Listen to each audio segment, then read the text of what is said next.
Hello, my name is Rebecca Latronica, and I am a program assistant for the Healthy Schools team at the Health Education Council. The Health Education Council is a nonprofit based in West Sacramento, serving the greater Sacramento region. Our mission is to cultivate health and well-being in underserved communities by leveraging the power of collaboration. The Health Education Council team welcomes you to our first annual Sacramento School Wellness Summit. Thank you for joining us live for our last session, In the Know, Maintaining Local School Wellness Relevancy in 2020-2021. We encourage you to submit any questions in the chat box, and we will do our best to answer those after the main presentation. Leading this session, we have 4 speakers. From the Dairy Council of California, we have Bailey Rose and Sonia Fernandez Arana. Sonia Fernandez Arana and Bailey Rose are community nutrition advisors for Dairy Council of California. Sonia serves the Sacramento and the greater Northern California area, and Bailey serves the Bay Area. As community nutrition advisors, they support the development and distribution of nutrition programs and resources across the school and community environment to educate on the importance of healthy eating patterns, as well as support food access programs and initiatives to promote optimal growth and development in children and lifelong health. The engagement in regional and statewide collaboratives such as the Smarter Lunchrooms Movement of California and the California Local School Wellness Policy Collaborative attribute to their expertise and insight to further school wellness and advance healthy equity across communities. Bailey holds a BS in Human Development, and Sonia a BS in Nutrition and Food Science and MA in Teaching. From the San Joaquin County Office of Education, we have Nora Hanna. Nora Hanna has been working in the field of education for 24 years and holds a bachelor's degree in developmental psychology, her master's degree in elementary education, along with her multiple subjects credential, pupil personnel services in school counseling credential, and her administrative credential. In her current position as the director for the California Healthy Kids Resource Center, she works managing a statewide extensive resource center for the California Department of Education. This contract work, Nora is able to bridge mental health to many of the different components of prevention programming. Her background in being able to understand coping skills and student trauma helped to shape how she advises and seeks out new programming for schools. And from the U.S. Soccer Foundation, we have Bruno Marchesi. Bruno Marchesi is the California State Director of the U.S. Soccer Foundation with the goal to enhance, assist, and grow the sport of soccer in the United States. Bruno was named one of the top 16 most influential in health and wellness by the National After School Association in 2017.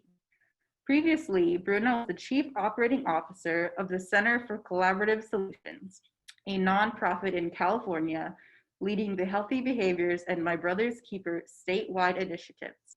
Bruno has also previously served as Program Director of the UC Davis School of Education and the California After School Network. He has more than 20 years of after-school and summer learning experience at all levels, including frontline staff, site coordinator, and program manager of after-school programs, as well as Director of AmeriCorps Nutrition and Physical Activity Programs for the City of Sacramento. Bruno's education includes a bachelor's and master's degrees in Spanish/Latin American literature, and he is a fellow of the University of Southern California and Sierra Health Foundation Health Leadership Program. Bruno's passion and drive come from his own core values of humility, integrity, and service. And with that, we will get started, and I will share their presentation.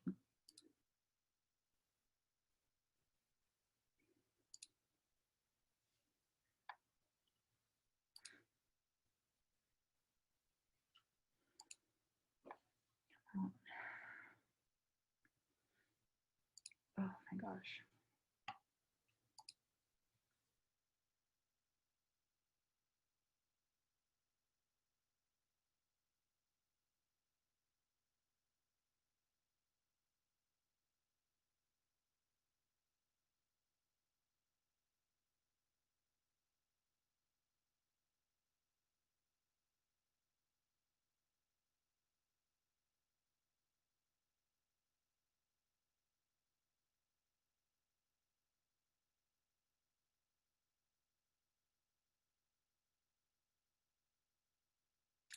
Just one moment, everybody. I'm just trying to get this presentation opened up.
Great. Thank you, Rebecca, for the introduction. Good afternoon, everyone. My name is Bailey Rose with the Dairy Council of California. Thank you so much for joining us on the final day of the School Wellness Summit. We are so honored to be here with you today to discuss how we can maintain school wellness as we begin the 2020-2021 school year. After a summer of uncertainty, school administrators, educators, and school food service staff are navigating what the new school year will look like. We know it won't be business as usual, but it's critical that we keep a central focus on student wellness as it is more important than ever. Next slide. Today, we're going to provide you with an overview of the local school wellness policy and the supportive resources from the California's Local School Wellness Policy Collaborative. Today, we'll share examples of best practices and how to keep students engaged during distance learning. Rebecca, are you able to advance to the next slide? Thank you.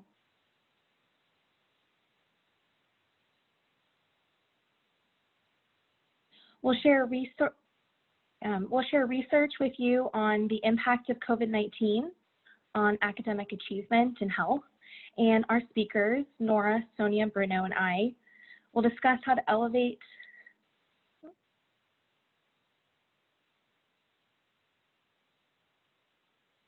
Thank you. So we'll share research on the impact of COVID-19 on academic achievement and health, and our speakers, Nora, Sonia, Bruno, and I, will discuss how to elevate 3 pillars of health: mental health, nutrition, and physical activity across the district sectors. Our goal today is to provide you with tangible steps and resources of how you can maintain school wellness and those 3 different pillars of wellness to be able to continue this work in a learning environment. During our presentation today, just as Rebecca said, if you have any questions, please put them in the chat box, as we'll have time at the end for Q&A. Before we dive in, I would like to share with you a bit about our organization, Dairy Council of California.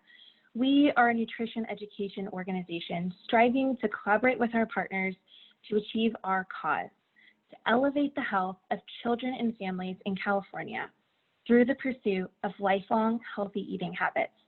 We provide training, support, and nutrition education resources to teach the importance of nutrition and how to eat healthily. All of our resources, our curriculum, and our booklets, and our online resources are all free for Californians. We recently celebrated 100 years as an organization. So since 1919, we have been an innovator in nutrition education and California's dairy farming practices and milk processors' contribution to community health. Our Let's Eat Healthy movement activates our cause and invites coordination, collaboration, and co-creation with partners like the Health Education Council to help ensure that children and families are supported to grow healthily and find realistic solutions to address disparities in access to education and high quality, wholesome foods. We recognize that the work that you're all doing for children and families, so that is why we want to work with you to support your work in school nutrition. The school environment has become more holistic in its approach to education. The whole school, whole community, whole child model, or as most of you probably know it, referred to as the WISC model, it's student-centered and it emphasizes connection between health and academic achievement. You know, it's no longer enough to assume that students are entering school under the same circumstances. And when children come into schools from dramatically unequal circumstances, they often leave school with similarly unequal skills. So schools now are a place where evidence-based policies and practices are expected to enhance student health and well-being. This WISC model aims to improve collaboration between education leaders and health sectors and improve every child's cognitive, physical, social, and emotional development. So establishing these healthy behaviors during childhood is easier and much more effective than trying to change unhealthy behaviors during adulthood. The WISC model is implemented, when it's implemented across schools, families, and communities, we know that it has a great impact on health outcomes and academic performance. And this is very similar to local school wellness policies. Wellness policies can be integrated into the WISC model for school health, addressing policies and practices before, during, and after school. Wellness policies have greatly evolved over the past decade and a half since the Child Nutrition Reauthorization Act in 2004. After the Healthy Hunger Free Kids Act of 2010 was established, USDA's Food and Nutrition Service issued the final rule of 2016.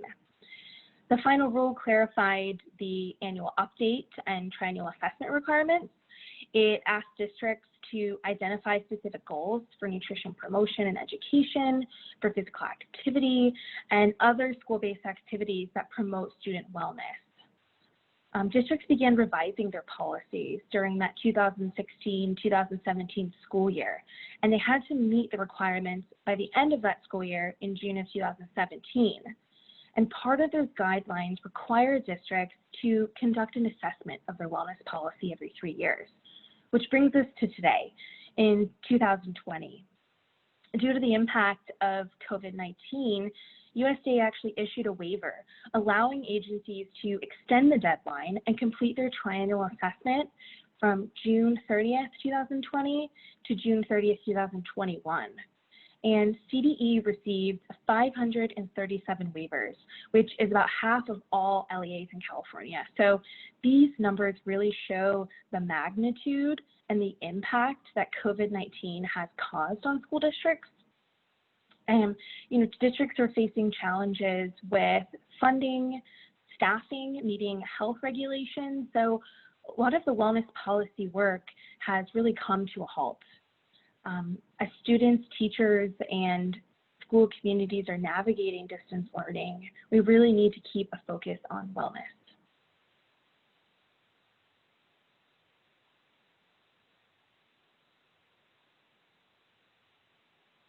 Sorry to take a pause. I'd like to check in and see if we can get our slides back up.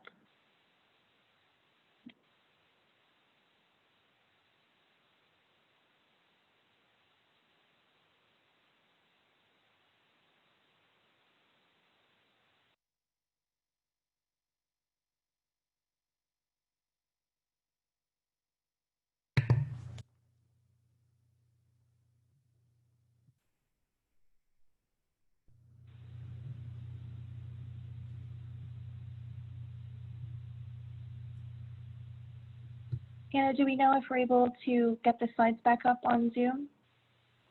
Give me 1 second. We're trying to get the presentation back up. Sorry about that. Bear with us. Thank you. Sorry.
That's good right there. Thank you.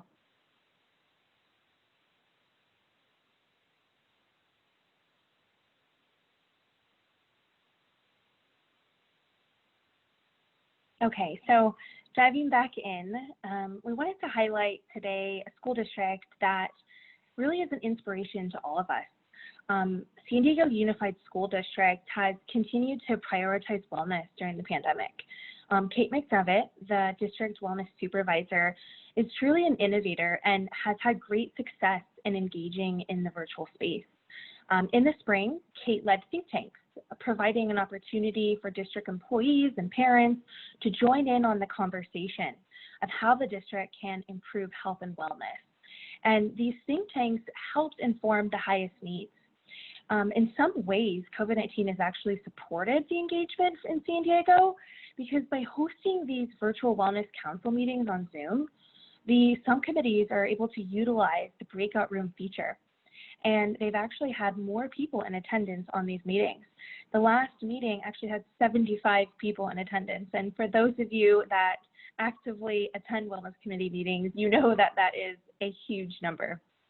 They have really made a commitment to the student representation at the meetings as well.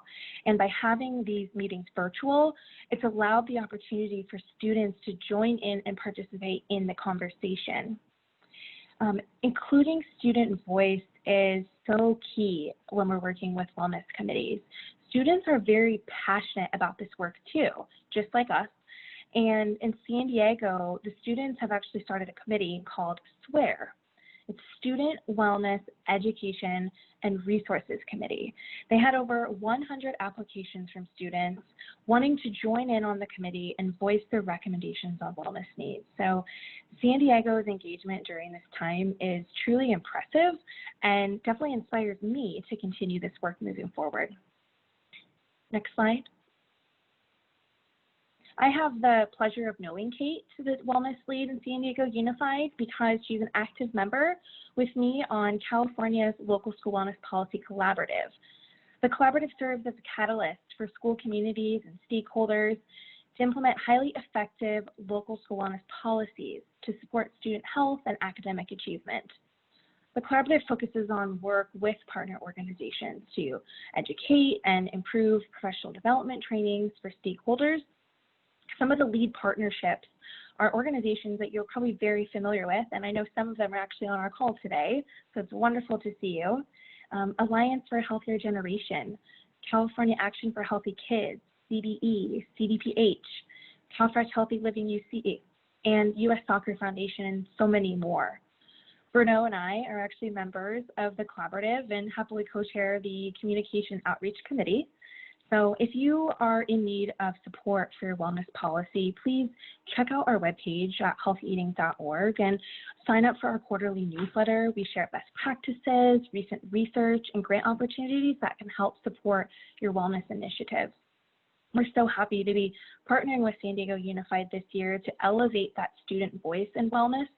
And as we've seen with San Diego Unified, transitioning into that virtual space has really given them the opportunity to increase engagement. And, you know, we also do need to acknowledge, however, that we understand that's not the reality for every district.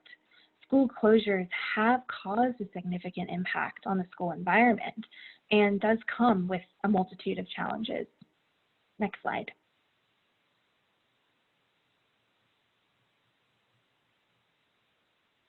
And thank you, Bailey. And as a result of the coronavirus pandemic, this really prompted school closures across the nation and globally as well. And at least in the US, this really affected approximately 55 million students, and in California, impacting over 6 million, closing over 10,000 schools. And when you start to think about the prolonged absence from schools, coupled with home confinement for 6 months, this really has changed the behaviors and the habits of students. Children are lengthening their screen time, they're experiencing frustration, boredom, changes in their diet, and experiencing disrupted sleep cycles. And for those that are most vulnerable are really our low-income, children. They're disproportionately experiencing higher behavioral health and nutritional health risks as a result of COVID-19. And the environmental changes as a result of closures really intensifies the need for making school-based services and resources more accessible to help mitigate the negative health impacts that children and families are experiencing. Next slide, please. And when discussing the impact of school closure and the effect on academic achievement, it is important to have just a point of reference of what that school shutdown, that timeline really looked like for Sacramento County.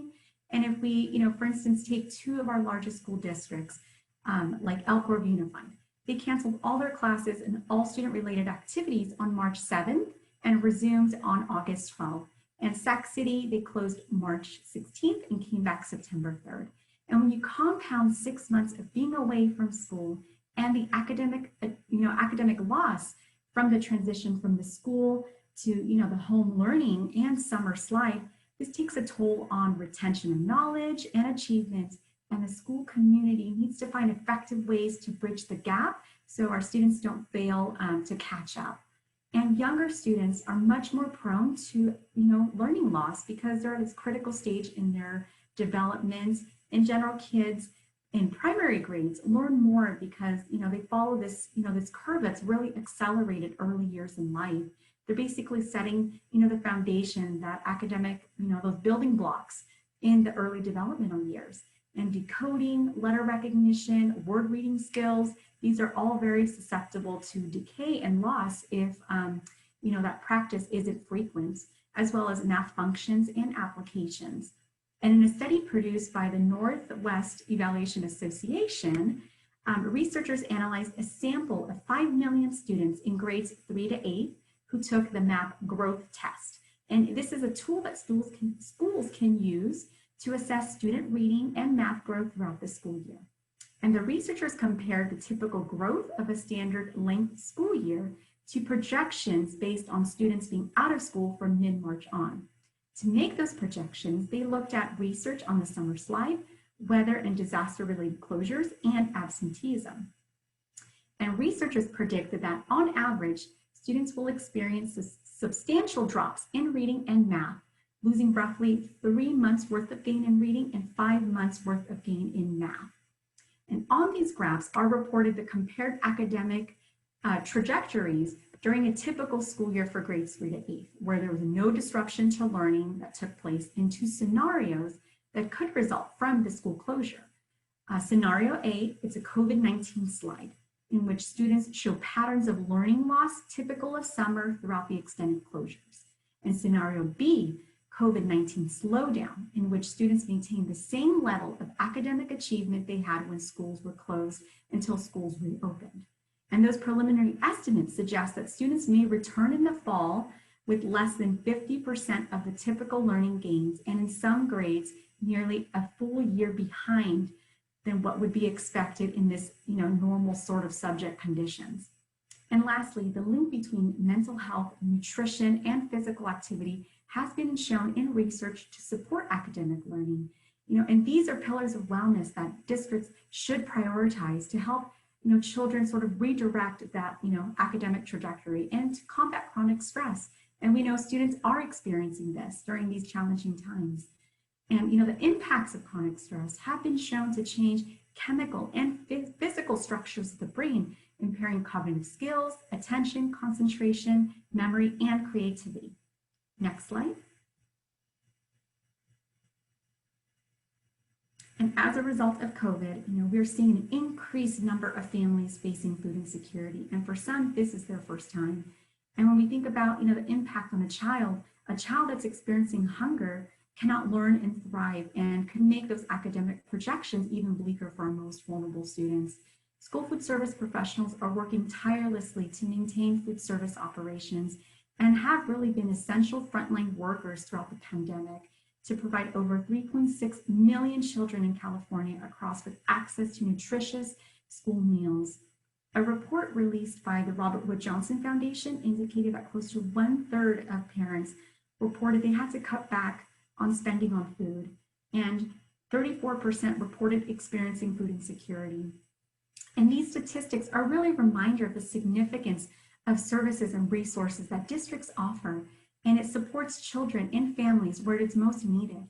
And applaud all the efforts made by school food service professionals to ensure, our kids have access to healthy and nutritious meals throughout the week, and ensuring, children's home environments remain as stable as possible and that their educational, nutritional, physical, and mental health needs are met are paramount to helping families build resiliency and minimize adverse health and emotional effects. Next slide, please. And supporting whole child is an ongoing effort that takes time, takes coordination, collaborative planning, and implementation methods to ensure all students are healthy, safe, engaged, and supported through these standards. And schools can create environments where kids can thrive. And the whole child tenets, such as those listed in this slide, remind us how critical it is to create stability and safety.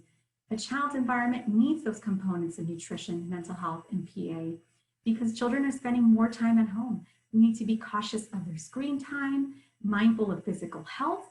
We want them to get up and get moving, and also how to balance food choices so those meals and snacks are nutritious for not only refueling the body, but also the mind. And how can this be done? It's through the positive reinforcements of implementing wellness in the learning environment. And because that learning environment is remote, this means addressing emotional and physical stressors during the time of synchronous learning and modeling and teaching how to self-care. Things like conversation starters are a great way to do a quick assessment on how students are doing. You could start by asking them, how are they feeling today, physically and mentally? Do you observe children, are they tired? Are they irritable, unable to focus? Whatever the response or observation, it's important to understand the root of the cause, have discussions, and engage in activities that will help children and their families cope and practice developing skills and behaviors that are healthy. Next slide, please.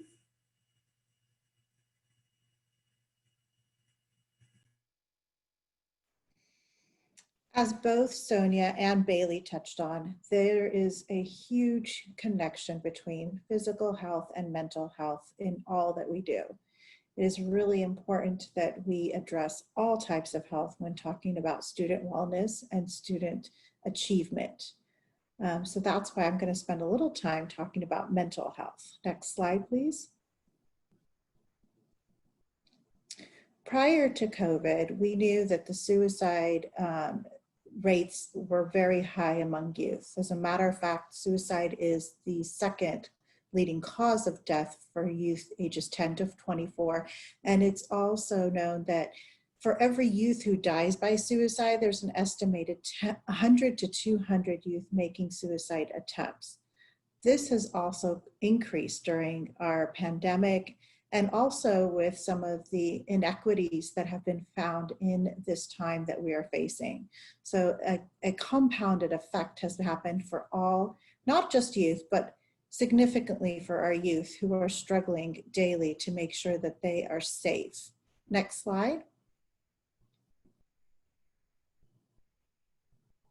Fortunately, there have been some laws that have been passed through the state to help schools be able to address some of these issues. One of them is AB 1808, which added a section into the Ed Code, section 216, which provides funding for school staff to be able to be prepared to identify, support, and refer students in middle school and high school. So that's students in grades 7 through 12. This law actually helps to add a component of training that will be available for all students, all school staff, including classified staff, to be able to not necessarily ensure that they can prevent a suicide 100%, but be able to identify the signs, symptoms, and signals that a student would be displaying and be able to then administer the appropriate care, which would be probably referral to a counselor or school administrator to be able to get student help. This is actually going out right now through lots of means, and one of the best things that's happening is there's a statewide effort right now through a program that was funded through Department of Education, through San Diego County Office of Education. And they are offering about 600 licenses per county office to be able to start training staff throughout the state to be able to, at the time that they need to, get this very valuable training and be able to then identify students that need help. And then at the same time, this training will also be offered to the students on campuses to be able to also be peer mentors or peer helpers and be able to refer students. And this is through Assist Living Works, which is Safe Talk is the name of the program that's going out right now. Next slide. AB 2246 adds to this law as well, and this is a also in the California Education Code that all students from 7th through 12th grade will have policies. All school districts will have policies that will tell how they were going to be training their school staff in suicide prevention. So this is something that's on the forefront of everyone's mind right now as they start returning to school too, to be able to make sure students are not only receiving academic instruction, but we're making sure that our students are okay, that they have what they need, that when this transition happens from being in the virtual learning environment to the physical environment, that there is a pause and there is a check-in and there is a way to be able to look at what the needs of the students are first, and then be able to start addressing the academics. Next slide. So why are students exhibiting some of the things that they're exhibiting? We've noticed that there is a very huge correlation with adverse childhood experiences, or ACEs. And the fact that ACEs are sometimes not dealt with properly, or they are not addressed. So ACEs comes from a study that was through CDC and Kaiser Permanente. It's an extensive study from 1998. And what it addressed is that it addressed things that happen in our lives that are not addressed at the time of the occurrence. And then those things compound and they add stressors to our lives. And by the age of 18, those are exhibited in a different format. The domains that these fall under are abuse, neglect, or household dysfunction. And I'll go through a little bit more about that. Next slide. So they're important because they largely are unrecognized by our health system until now, and society even in general. People have been going to doctors for ailments for years and years and years, and things have been dismissed as, oh, you may be allergic to a certain food, or you may have a certain disease, or pre-diabetic, obesity, things that were addressed on the surface, but not dealt with in a deeper level. And now we've noticed that there are ACEs that affect everyone. This is cross-ethnic, cross-social, economic, gender, geographic lines. There are ACEs for folks that have been immigrants or refugees that have come into the country. There are ACEs that affect certain geographics. There are ACEs that affect certain ethnic backgrounds. That if they are not dealt with at the time that they occur, they turn into a toxic stress response. And this toxic stress response compounds into us in our bodies in a way where it affects our behaviors and our physical health. And then DNA also is changed when these toxic stress responses are not dealt with. So repeated exposure actually changes, what they found is it changes our DNA and it changes the way that we, our makeup is. Next slide.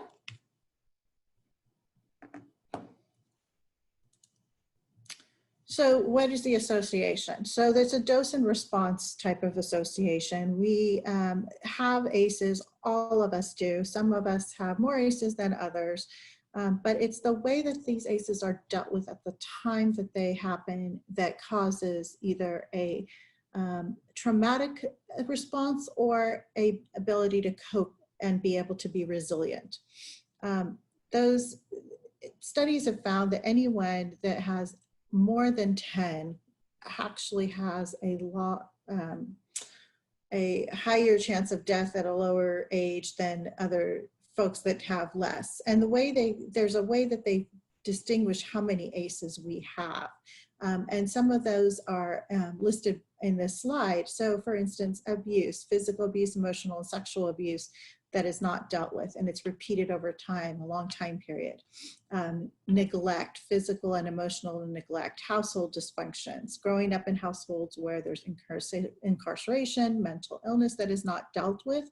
So we're not talking about someone that has someone in the house that maybe has anxiety, but they're on medication, they go to a therapist and they're doing well, versus someone that has maybe a loved one that has a mental illness, but it may be a stigma to go seek help. So that is not dealt with. So that could be an ACEs. Divorce and separation that is not dealt with properly, violence with an intimate partner. So these are typical ACEs. Next slide. So here's kind of how it looks. When you have a low risk, you have obviously 0 ACEs. That doesn't mean that traumatic events don't happen in your life. It means that whatever happens, there is a way that it is dealt with that is healthy. And so there you are able to move on, and you're able to build resiliency, and you understand how the coping mechanisms work. When you go higher in ACEs scores of 1 to 3, put you at a higher risk. Scores of 4 and higher are even higher risks with association with health, with health conditions. So health conditions that could trigger out of this are cancer. There's links that have said that people that have diabetes, asthma, there's a lot of different diseases that they found. When they look at people and they do the surveys for ACEs, the screenings, they've noticed that there's a correlation between the cancer or the illness that is happening and the number of ACEs that over time that have not been dealt with. Next slide. The great news is that now that the research has been really thoroughly looked at, is that there are funding now that's tied just specifically for ACEs. Medi-Cal providers are now able to screen for ACEs and assess for ACEs and be able to treat patients with better knowledge and better understanding of what they're going through, and be able to address some of those underlying causes of illness, and to be able to give people in a better health track. Next slide. So here's some examples of questions that are asked of children when they assess for ACEs. And what happens is these questions are asked by a primary care physician.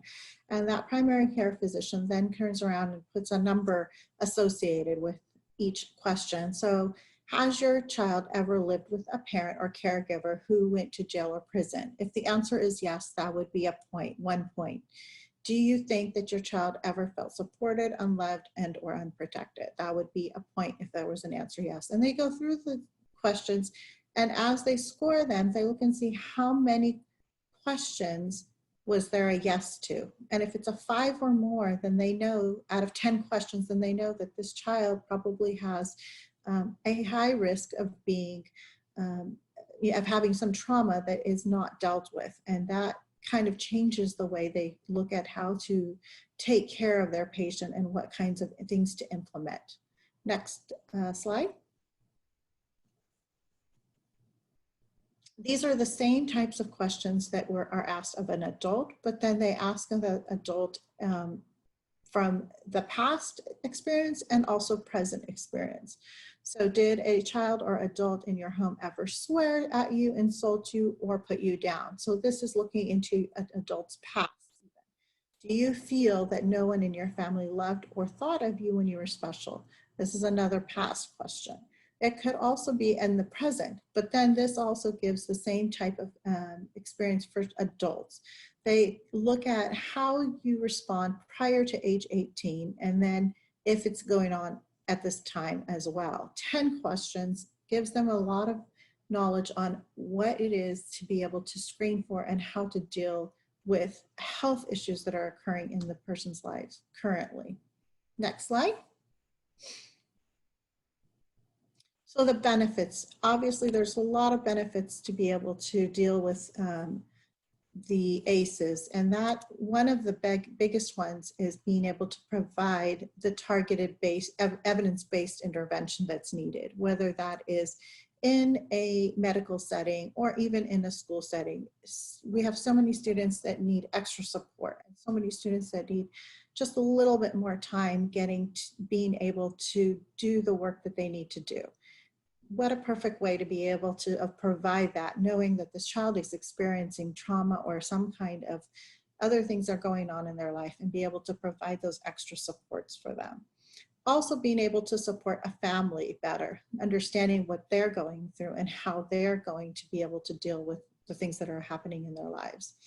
At this time, we are all suffering in some way or another with the current pandemic and with the current inequalities and different things that are happening in our world. So being able to understand how we all can come together and understand these different traumas that are happening and be able to address them together gives us a better understanding of how to help each other in the school systems, how to address the basic needs of the student before we can actually deal with the academics. If a child is experiencing homelessness and they're scared that they're going to lose a loved one because of COVID, or they're having a lot of ethnic issues that are being dealt with, and prejudices that are happening to them currently in the pandemic that we're facing, how do we expect this child to sit in a chair or on a Zoom call for endless hours and be able to understand their academics and what they're learning in math and English when they can't even get their basic needs met? It all ties together. It's all in one, and it makes more sense to be able to screen for all of these in the school system as well as in the healthcare system. Next slide. So just a little quote here on adverse childhood experiences from our Surgeon General, Dr. Nadine Burke-Harris. Her name always squishes together when I say it. It says, "It's our toxic stress response that leads to the increased risk of so many health outcomes." She also goes on to say, "It can impact our brain development, hormonal system, immune system, even our DNA. Intervention designed to regulate the stress response should be an important part of all care." Next slide. These are some of the different links that you can learn more about ACEs on. I highly encourage anyone who has not ever looked at what ACEs are to be able to go through and at least go through the YouTube video that Dr. Nadine Harrisburg actually has on YouTube. It's fantastic. She does a very good job of explaining all of the different ways that it affects us in our lives. ACEs Aware is also a wonderful resource to be able to use. Next slide. Thank you. And as Nora, touched on in her presentation, ACEs are, highly prevalent, and with some adults experiencing at least one ACE, and while others experience 4 or more. But it's important to note that poverty and food insecurity are indicators of adverse childhood experiences. And to reiterate, that research shows that the adversity experience as a child can affect the stress response functions, leading to long-term changes in our brain and our bodies, and leading to those health problems as an adult. And experiencing 4 or more ACEs is associated with significant increased risk for adult causes of mortality and morbidity, including heart disease, stroke, cancer, and diabetes. Next slide. And this kind of just echoing what Nora had touched on around toxic stress. Millions of children experience this, as she mentioned: abuse, crime, violence, food insecurity. And by taking a whole child approach, that caring and nurturing school environment can buffer the effects of toxic stress, allowing children to grow, develop, and learn in spite of adversity. And sleep, exercise, nutrition, mindfulness, these are all some great examples of evidence-based interventions to address toxic stress. And as Nora mentioned, when you have an overactive stress response, there are changes and impacts to the brain, the immune system, and our hormonal system. And through intervention efforts, these can help really, minimize the stress hormones, reduce inflammation, and also help to regulate against some of the cellular and oxidative injury that we would see with toxic stress. Next slide, please. And as mentioned, nutrition is that evidence-based intervention that can help buffer that. And why is nutrition important? That nutritional intake, right? What we eat, it does affect our health. It not only affects our physical health, but our mental health as well. As many of us on this call may know just the basics, right? Eating the right combination of foods. Those nutritious foods really help us to prevent those diseases like heart disease and diabetes. But it also, as we know, helps us to achieve and maintain a healthy weight. But it supports, our immune system. It's the pattern of the food choices that help to create a healthy immune system and support overall well-being. But that interconnection to mental health, when certain nutrients are displaced, that can lead to, a certain decrease in energy and mood. And when we start to think about, individuals that right now are currently facing food insecurity, they often stress and worry where their next meal is going to come from. And this stress has negative effects on the health. There are different types of stress, all which carry physical and mental health risks. A stressor may be one-time, short-term occurrence, or it can happen repeatedly over time. And, the coping skills, these vary and are very unique, person to person, and also related to each sort of stress-causing event. And over time, that continued strain on the body from stress may contribute to serious health problems, in addition, to heart disease, but it's also, that blood pressure and also illnesses. When you start to think about, just mental health, it's those mental disorders like depression and anxiety that really start to surface. And when we bring this back to really, school and that environment and our children, hunger, it affects their ability to concentrate. I know we've all maybe experienced this, skipped a meal or just didn't have quite an adequate meal, and it's hard to concentrate. And this is very important for our students because that lack of ability for them to concentrate in their schoolwork will really affect their ability to engage, learn, and be academically successful. So it's important to draw attention to the physical and the mental health status of children, as this could drastically, impact, right now their homeschooling experience, their dedication, and those achievement outcomes, if conditions are not addressed and directed to the appropriate support systems. Next slide, please. And kind of continuing in that vein of food insecurity, we know that, food access programs like school meals, food bank meal distributions, SNAP programs like WIC and CalFresh are, have really been critical during this acute need. And with California being the most populous state, it is projected to see the largest increase of the number of food insecure children in the nation. And it's reported to see an increase of, over 850,000 children.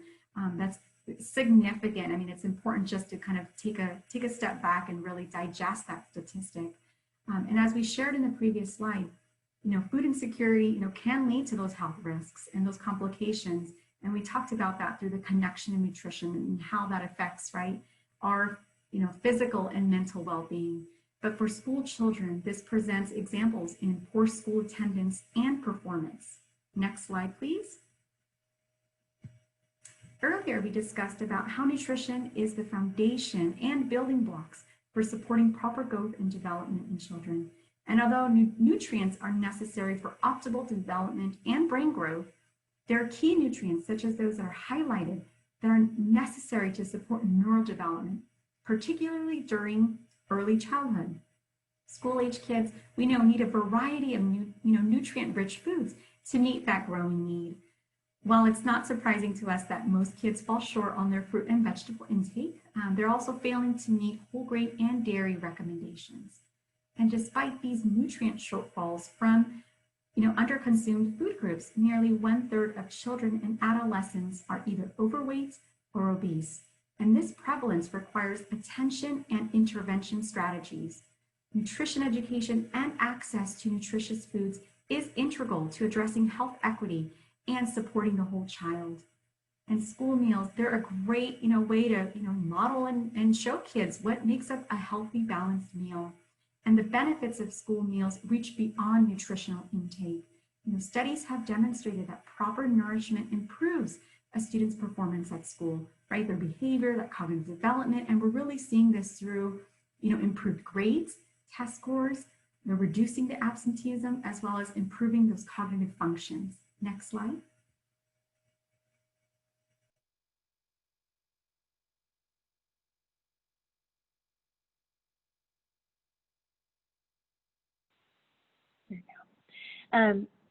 We know that children's developing brains and bodies are particularly vulnerable to the harmful effects of stress, like experiencing a pandemic. So often children are not able to recognize and express their feelings and emotions. So learning and practicing self-care skills can support students' health and really help them learn and develop optimally. So a really great tool that educators and parents can do is to model and teach self-care skills. This can help children learn to manage and cope with challenging situations like the pandemic and really help them succeed in school. The Surgeon General of California recommends practicing 6 self-care strategies. And these strategies are inclusive of areas in nutrition, physical activity, and mental health. So looking specifically at nutrition as a self-care strategy, we want to routinely fuel our bodies, just like Sonia mentioned, with a balanced eating pattern, including a variety of healthful foods and foods from all 5 food groups. So 2 of the self-care strategies that you can use to empower children to strengthen their health is to 1, eat healthfully, and 2, eat mindfully. So good nutrition is one of the most important elements of self-care. What, when, and how much students eat can support how they affect and how they feel as they face life's challenges every day. Nutrition education provides valuable opportunities for students to learn and practice healthy eating habits that they can carry into adulthood. The second one, eating mindfully, right? We want to eat mindfully. It connects our physical, emotional, and our mental well-being, and it increases our awareness of feelings and the social and environmental factors that influence our eating habits. Students can practice mindful eating by reflecting on the food that they eat before a meal. They can think about how and where the food came from, and they can offer gratitude for the food and also eating slowly to enjoy it. Mindful eating is a practice that both children and adults can work on in different locations, right? At home, at school, or even at work. It's really important for us to think about taking these small steps. They're small but consistent steps every day. We can start to begin our self-care plan. Over time, by practicing self-care strategies and teaching children to do the same will enable us to take good care of not only ourselves, but others. As an organization, we offer tools to help engage children in activities and discussions on nutrition that build positive shared experiences with understanding the role of health and nutrition. So as we go through the next few slides, I want to highlight some of the resources and tools that we have that can support teaching students and families to eat healthfully and mindfully. So we encourage you throughout the next few slides to think about how you can incorporate these resources, whether it's in your district, in your program, or in your community. And please feel free to jot down some examples in your notes or type them into the chat box, whether you're here on Zoom or if you're on the app. We would love to see your responses. Next slide.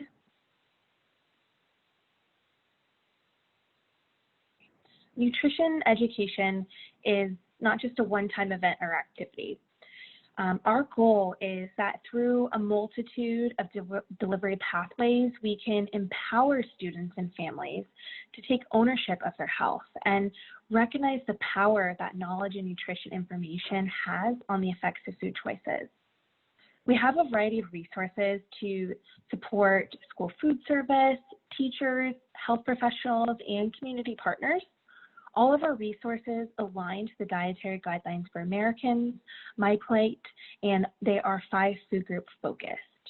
In March, as a result of the transition with COVID-19, we made all of our resources available online. We can still mail our resources to your school or office for free, but you can also download them digitally, whichever option meets your current needs. One way that districts can support students and families is by integrating nutrition, education, enrichment activities during the meal service pickup.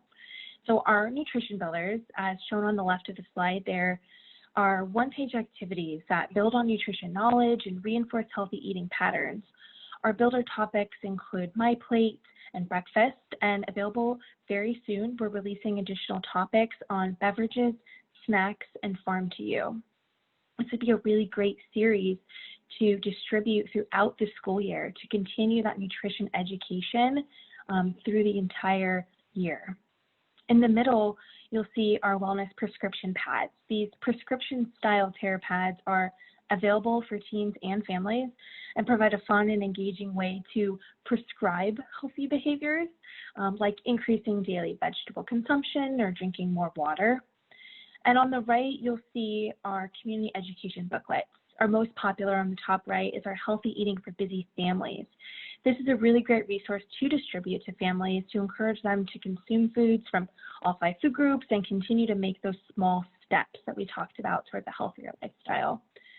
Any of these materials can be used as an enrichment activity for school food service, or they can also be used by teachers and incorporate them into your digital classroom. Next slide. If you're looking for a more comprehensive nutrition education program, we have grade-specific curriculum for kindergarten to high school. So each grade level curriculum and resources are available now digitally, or you can distribute the materials to students during the school packet pickups. As an organization, we are committed to supporting educators with resources that meet the instructional needs, right? We understand it's not the same now doing school virtually. So we recently developed a technology guide and a tutorial video with a step-by-step guide on how to embed the curriculum into Google Classroom, Class Dojo, and Seesaw. So our online learning page on our website is your one-stop shop for locating curriculum available for download, and the technology guide and the video tutorial are linked there to support you. Since it's very uncertain when schools are going to return to school, it's really important that we keep students engaged while they're learning at home.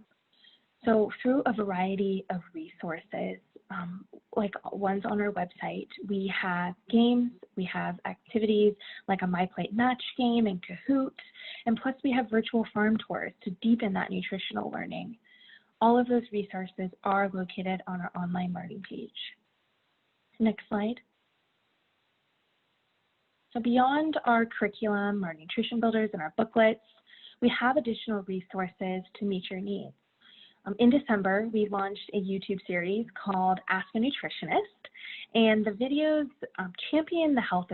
help champion the health of children and families by adopting healthy eating habits and translating some of those nutrition topics for you.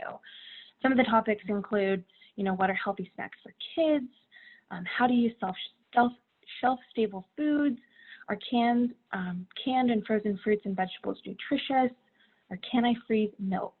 If your district is providing weekend meals or providing you with multiple days of food on one time, we don't want that food to go to waste. We need to learn how to maximize its usage, and our Ask a Nutritionist videos can help support your families. So we encourage you to share this information through a multitude of pathways. So principals and teachers can highlight these videos in family newsletters. School food service can pair our resources with the menus on the website. We want to reach all audiences, our students and our families. So really building out that nutrition education series with a classroom curriculum, our parent education booklets, and our digital content like our Ask a Nutritionist videos. You can also incorporate reading, like one of our many blogs. We have blogs on our website about nutrition and immunity, role modeling and engaging children with food, and self-care for health. So our goal is to really support children and families and strengthen their health by eating healthfully and mindfully. So as an organization, we are a resource for you, for your districts, and for partners.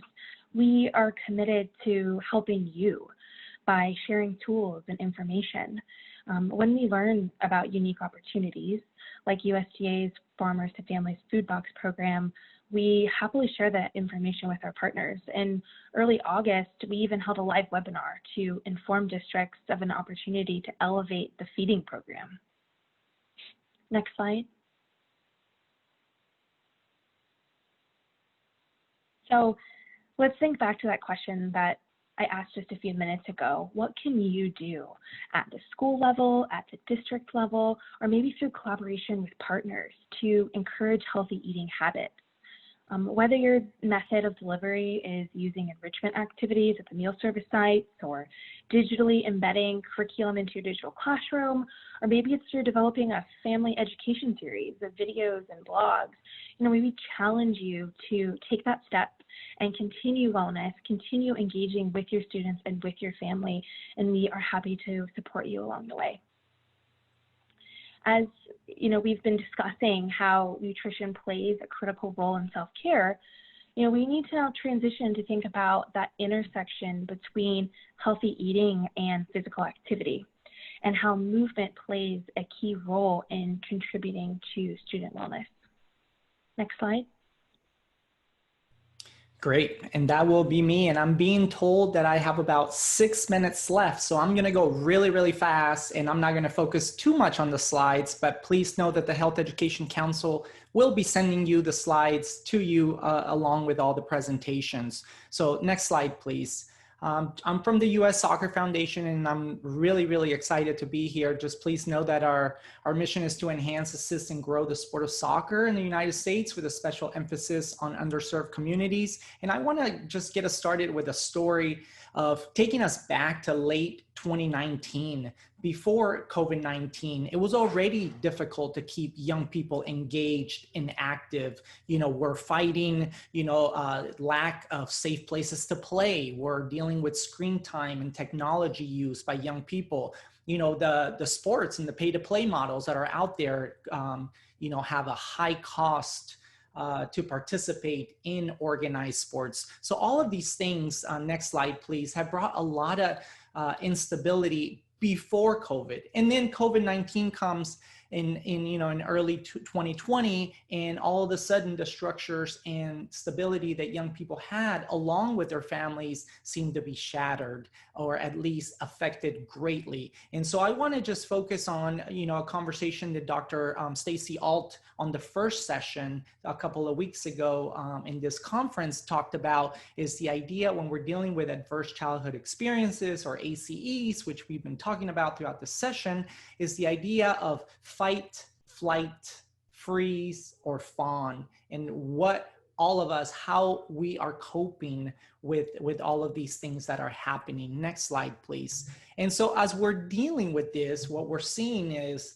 young people really take a different role in how they're acting throughout the day. And so one of the main things that I want to talk about today is, what can we do at home as parents? What can we do at home as paraeducators? What can we do at home? What can we do in the classroom as teachers or through this virtual space? And so, I know we have a lot of administrators that are joining us, a lot of teachers and a lot of paraprofessionals, but also, a lot of parents that are calling us and saying, I don't understand how to help my child with their homework. I don't know how to keep them active. And so that's what I will be focused on today. Next slide, please. So as I think about, how do we help young people stay active or keep active, I think about it from the perspective of what we did at the U.S. Soccer Foundation, which was to, we need to reimagine how we keep young people active. So the way we did it is we created Soccer for Success at Home, which was a series of weekly Soccer for Success sessions that focused on physical activity and nutrition education and safe places and mentorship and community engagement that we put out through our local partners on the ground, through after-school programs, through school districts, and that seemed to work well through the spring. Next slide, please. But as we are, we were planning and next slide after that, please. As we were planning for the fall or for the summer, we had to meet the needs of what our community partners were saying that they needed. Next slide, please, which was how do we bring curricula that is vetted and that it's engaging for young people to stay active and that it's easy to implement in very diverse ways through Zoom lessons and social distancing methods. And so that is what we did. We spent the entire spring and through the summer developing these materials. Next slide, please. So Soccer for Success, which is free and completely available to you. All you have to do is contact me or just go to our website. Focuses on 5 components, which are what I said earlier: physical activity, health and wellness, mentorship, community engagement, and safe spaces. Next slide, please. And so as we think about how we were able to develop these, we thought about creating different levels to meet the needs where people are currently at. So we created level 1, which are pre-recorded, which can be done by young people on their own, along with their families at home with minimal equipment. Level 2 was our virtual live, and these are sessions that are done by after-school program providers or can be done by teachers following a lesson that we have set aside for them. So even if you don't know how to play the sport of soccer, you have never played soccer, you can still do it with us. And so these are 45-minute lessons that are done 3 days a week for a period of 12 weeks. Then level 3, as we get ready to go, perhaps start to go back, this in-person social distance model, that we're starting to see as early as last week. Folks have started to come back to schools here in the Sacramento County region. And then our level 4, which is our in-person or traditional Soccer for Success model. So we have those 4 available, and they're all free, and they're available for you to not only get the curriculum, but the training, which is also done virtually for you at no cost whatsoever. Next slide, please. And so in thinking about, how we roll out curriculum, and sure, Soccer for Success is very nice, and I hope that you use it as needed. But what I really want to talk to you today is this idea of how do we help, parents at home? How do we keep young people engaged in this new diverse environment? So I want to mix it up and change it into 4 topics. The first one being objective-based or scope. You're not going to talk to any educator and, the first thing they're going to tell you, what is the objective? So whether, you're a PE teacher or physical education teacher, and you're talking about the physical education framework for California public schools or the standards, well, not all of us are well versed on the standards. So what I would like for you to think about is how do we add objectives that are based on your core values, perhaps? The example that I give you is I care about teamwork. Well, if I want to teach teamwork for this week, I can choose to play soccer, basketball, or do a cooking activity. And all 3 of those are going to teach teamwork, right? So this is an opportunity for, probably like move character development a little bit forward. This is an opportunity to do different things that we, didn't think were possible in the classroom. So for parents, I would like to propose that we continue to help our young people with the 4 C's of 21st century skills, which are communication, collaboration, critical thinking, and creativity. In every lesson that we put forward, that we think about how does it meet one of those 4 C's. And so specifically in this day and age where we're now in a global at-home economy where everybody's on Zoom calls all day, how do we stay connected? How do we collaborate with each other? How do we do critical thinking in these diverse environments? And how do we use creativity? And lastly, I want to tell you that our curriculum, for example, has been approved by the California Department of Public Health as a SNAP Ed intervention, as well as from the Department of Agriculture as a SNAP Ed toolkit at the national level. So if you choose to use it, that is there for you to do that. If you're a local health department and you're present today, thank you.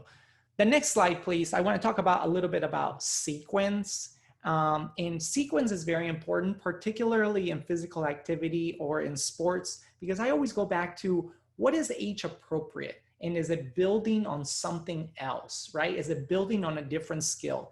I go to many schools, to a lot of site visits, and the first thing I see is kids playing out in the playground. They're playing basketball, and they all tell me, Mr. Bruno, see me shoot this three-pointer from the half court line. And I'm like, why are you shooting from the half court line? Well, that's what Steph Curry does from the Golden State Warriors. And I'm like, why don't we work on a bounce pass, a chest pass? Why don't we start with the fundamentals? But no, the kids want to shoot threes, and they beat me every single time I play with them. And the key is, how do we build upon skills that are in sequence or sequential? And what we have the opportunity in a school year, for example, we have 180 days, 32 weeks in the year to really focus on sequence. When I used to run after school programs, I used to take the first week and the last week to, build relationships. And those 30 weeks in the middle, I used to break them into 5-6 week lessons or activities or different modules.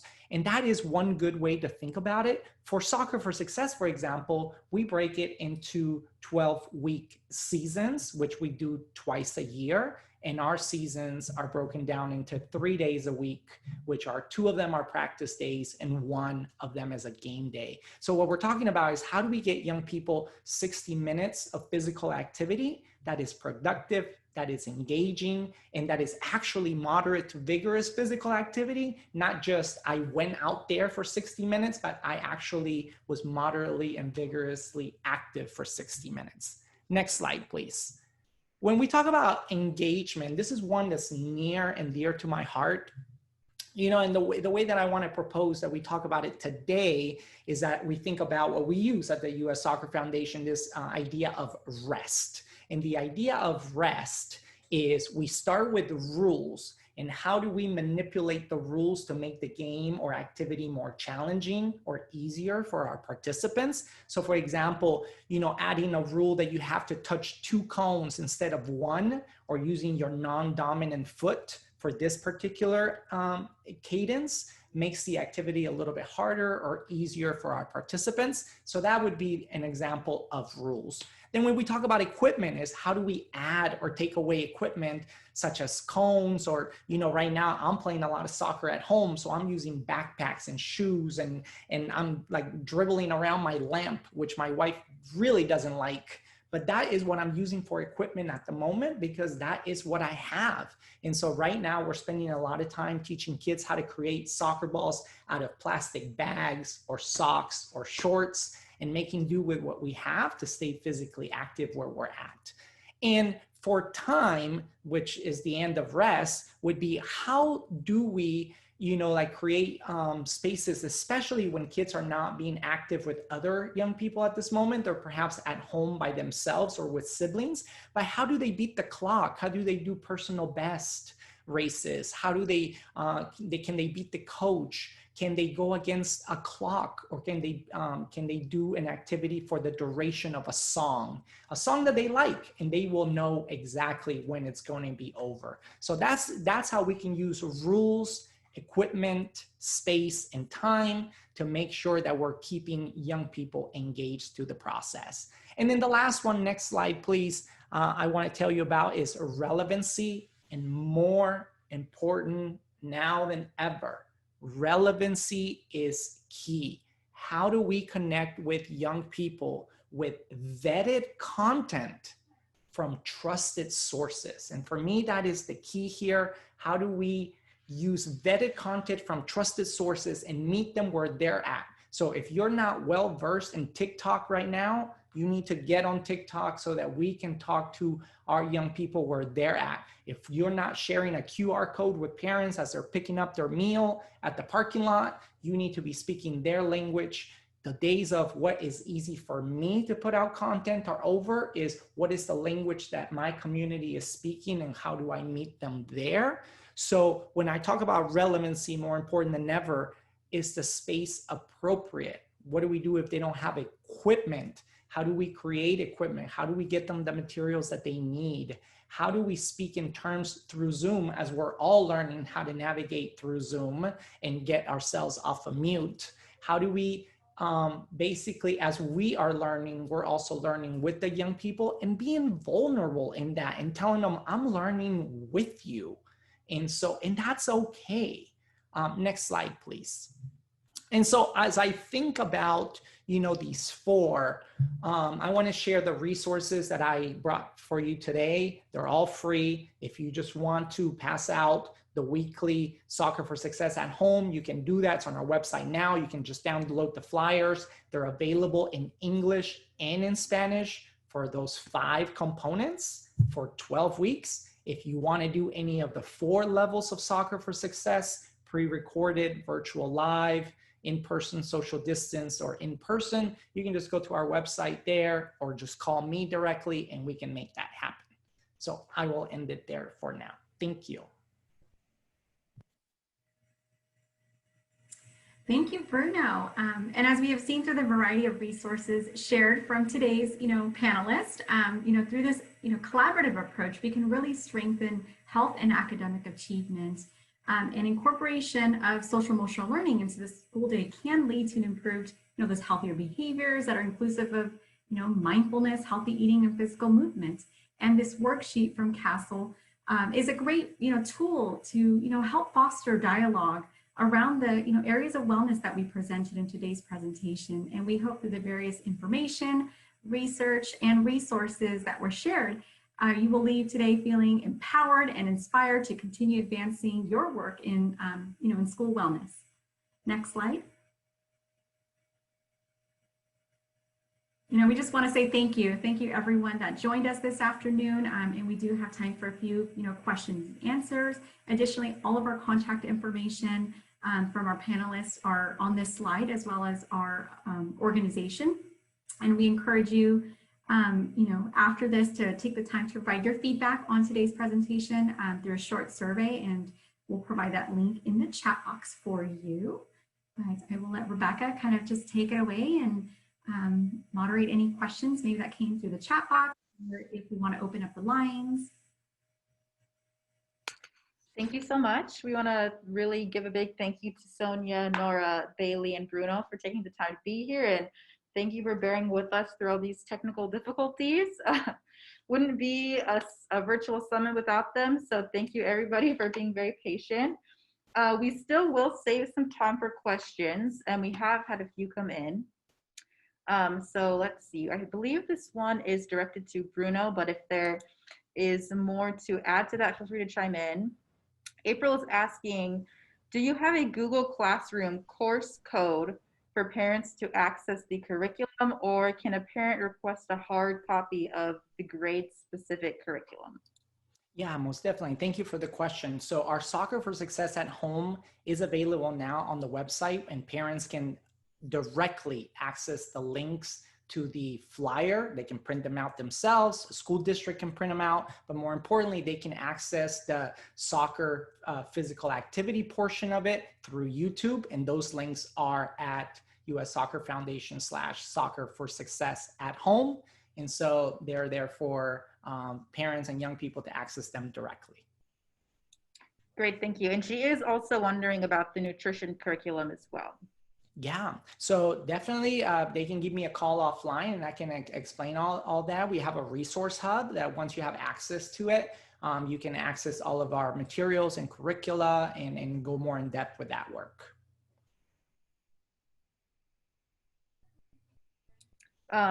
Sonia, do you have anything to add about the Dairy Council curriculum? Is that something that's more specific for teachers to incorporate, or is it something parents can access as well?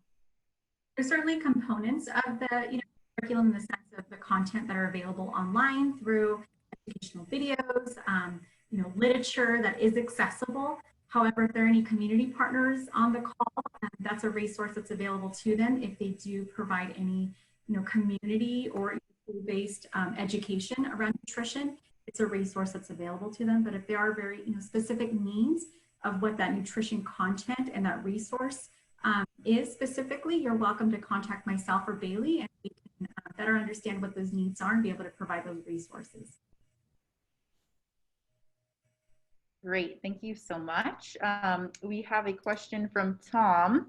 He's asking, does the foundation have curriculum that works well with his district, which is Sac City, his district's 3-week PE unit size?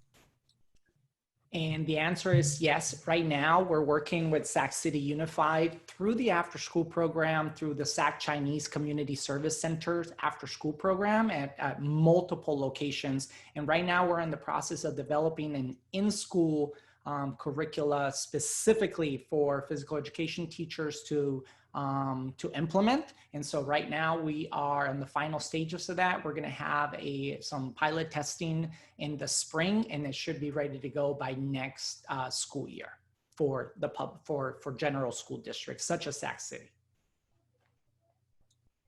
That's great. That's a really awesome resource. I'm sure Tom will be very excited about that. We do have another great question that's just generally asking, what can schools and communities do to encourage healthy eating habits? This can be for anybody to answer.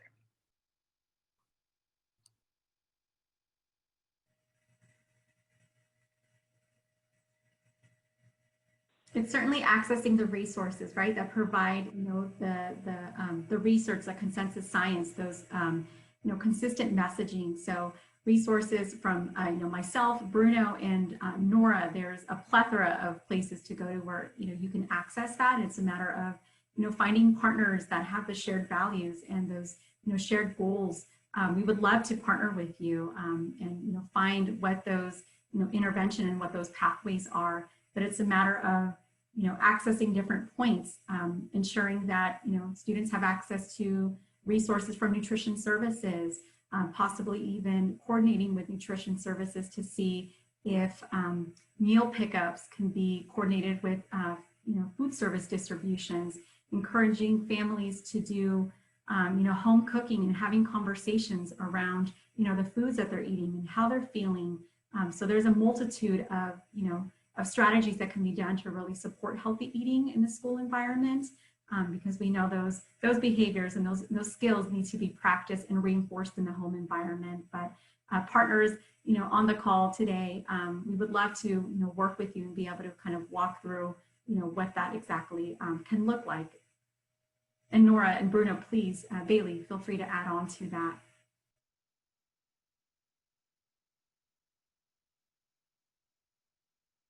So I will chime in from the perspective of the food insecurity piece and thinking about, back in March when a young person, say attending Sac City Unified, was getting free or reduced price meals at breakfast, lunch, and a supper in the after school program. And then from one weekend to the next, there went those 3 meals a day, right? So I really want to give a shout out to those administrators, food service directors, and the California Department of Education Nutrition Services for getting together over the weekend essentially and creating food distribution centers by Monday to get our babies fed. And that was amazing. The waivers to go to summer meals, the pickups, and we can always add. The one thing that I would bring to the table is the idea of now that they're at home and perhaps a lot of our young people are eating out of the pantry perhaps, how do we bring that structure and those key messages about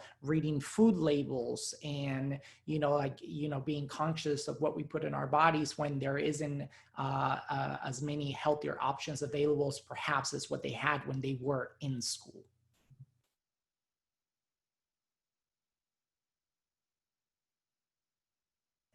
It's a really good point, Bruno. And as I believe Bailey, shared as some of the nutrition education resources, our Ask a Nutrition video series, there's great segments that talk about, how can we use shelf-stable foods, cooking and shopping seasonally. So we do have those tools to really help families and start to encourage those, healthy behaviors in the home environment. And please, it's just, reiterating, the collaboration, work with, partners that are interested, that have that expertise in that area. We would love to ensure that, resources are shared home. At this point in time, there's no problem over over communicating, right, resources. We want to make sure that parents, there are a multitude of touch points where, you know, resources and services are being, you know, distributed. So yeah, Nora, if you have anything you'd like to add to that, we would love your perspective. And maybe what the California Healthy Kids Resource Center offers. So yeah, at the California Healthy Kids Resource Center, we offer a plethora of nutrition education along with other curriculum that is relevant. And what I try to do is when I have districts call in and ask for specific curriculum or specific needs, I try to see what is the best thing that will fit their current need and how to tie in different subject matters together. So we try to look at it from a larger lens and see, okay, what is going on? And if it is eating healthy, how do we address that in other subject matters as well? So how do we address that in what the social emotional needs are for students? How do we address that with other things that are bad for them, such as vaping or tobacco, and what kinds of things does that lead to? Or how do we address physical activity and what happens to your body if you're not eating the nutrients that you need? So that a lot of it is a kind of a multitude of curriculum that we look at, but yeah, any help I can provide to any district, please let me know. Our library is open. We send out curriculum currently all the time to schools. And even though that we're in this digital platform, I've found that a lot of educators still want some of the physical copies as well, which we are happy to provide at any time.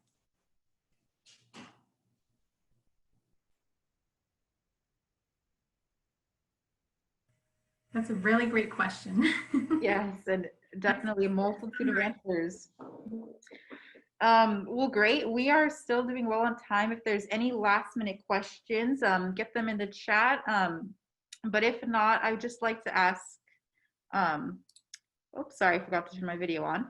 If not, I would just like to ask the speakers if you have any final remarks or information you'd like to share for anybody listening right now.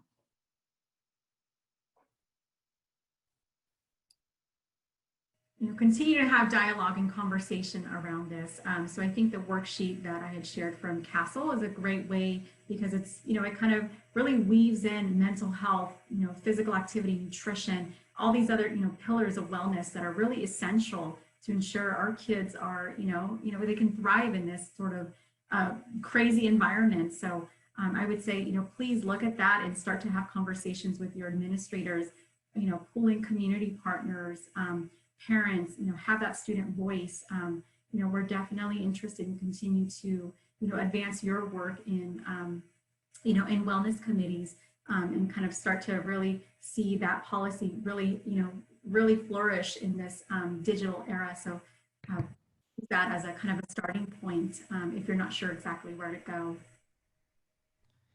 So I will add that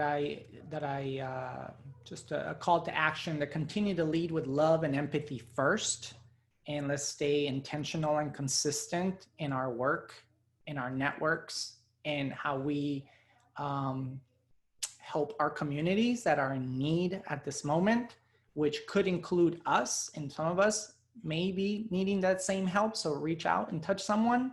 And with that, I want to thank the Health Education Council for putting this together. Thank you. Definitely want to ditto a lot of what you both just said, Bruno, especially. Thank you for allowing us this opportunity, Sonia and Bailey and the entire team to share. One thing I would like to emphasize, just as Bruno did, is take care of yourselves because we cannot take care of our students and our schools and all of the things that are happening if we are not taking care of ourselves and practicing what we preach. So make sure that you are also doing your mindfulness exercises, your physical activity and nutrition. I know it's difficult, but I've had a challenge of it myself, and I find, okay, I've got 7 minutes right now. What can I do in this 7 minutes to make sure that I'm being taken care of so I can take care of others? I love that, Nora, making sure that we continue to focus on self-care. And, you know, I hope that this session today was an opportunity to inspire you guys to continue this wellness work in your districts. It is possible. And we've seen through today with these different examples of how we can continue to engage in this virtual space. We hope that, you know, you do reach out to us and use our support and our resources as you continue this work. And we hope to be in communication with you in the future so that we can continue to support our students with their health and their academic success. So thank you again to the Health Education Council for this opportunity. It's been great to connect with you all. Thank you all so much for your time today. And as Bruno mentioned, having these vetted resources is such an important thing.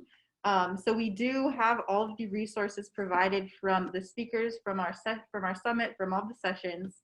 Combined, we have created this resource sheet to share with everybody who has attended. We'll be sending it out very soon via email. Of course, it has everybody's contact information, so you can continue reaching out and getting more information as you need. And with that, we'd like to thank everybody who has joined us today.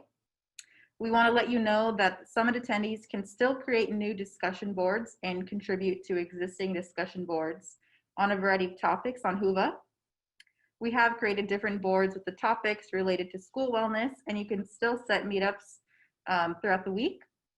Please use the boards in the meetups to network with your fellow attendees, and don't forget to look over the schedule. We have one last meetup right after this at 5 o'clock to share uplifting stories. And with that, I will pass it over to Amanda, who will give us our final closing remarks for the summit. Thank you, everybody. Thanks, Rebecca. Well, that's a wrap for the 2020 School Wellness Policy Summit presentations.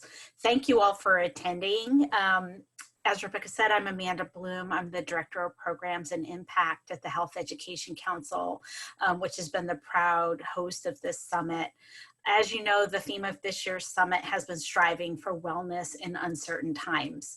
We've heard from a variety of school wellness experts who have challenged us to think about new ways to support our students as well as ourselves. We'd also like to remind you that the recordings of all of the sessions are available on the Summit's Whova platform, and we will also soon be transferring the recordings to the Health Education Council website, and that address is www.healthedcouncil.org. Also, please watch your email for a summit evaluation link. We value your feedback, and we will be using it to shape future summits and educational opportunities in the future. Finally, we'd like to acknowledge again the funder of this summit, USDA SNAP, which is an equal opportunity provider and employer. You can visit www.cachampionsforchange.net for healthy tips. So again, thank you for joining us. And from the Health Education Council, we wish you health and well-being. Thank you.